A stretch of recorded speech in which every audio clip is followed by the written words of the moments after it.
C'est quoi une variable aléatoire? Une expérience aléatoire. Non.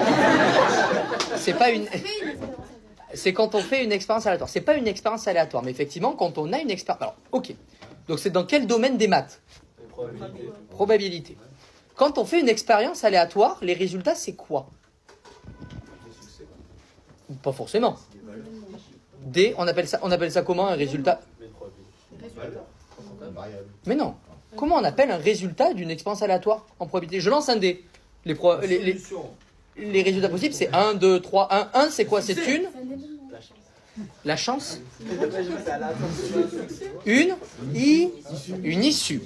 Ok. Donc quand on a une expérience aléatoire, on a des issues. Tu disais quoi tout à l'heure, Timothée? Une variable aléatoire, c'est quoi? C'est un nombre qui peut prendre une valeur. Ça va être un nombre qui prend en compte l'issue qu'on peut calculer. C'est un nombre qui prend en compte l'issue qu'on peut calculer. Est-ce que vous avez une autre idée?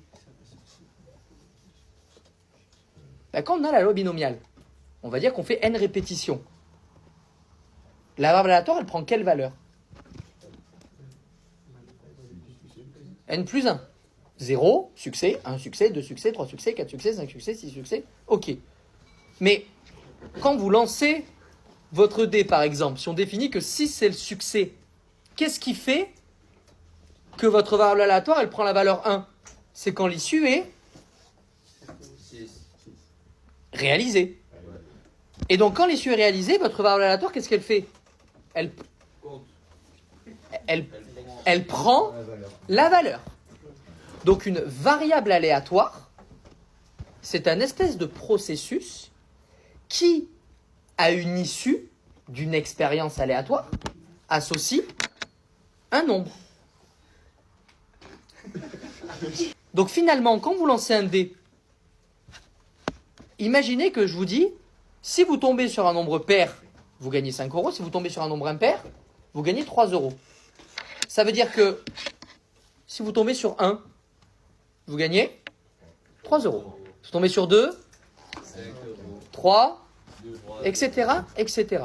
Donc vous vous rendez bien compte que j'ai une expérience aléatoire, je lance un dé, et j'appelle grand X la variable aléatoire qui me donne le gain du joueur. Mais pour avoir le gain du joueur, j'ai donc associé à chaque issue de mon expérience aléatoire une unique valeur. Et on appelle ça variable aléatoire. Ok ?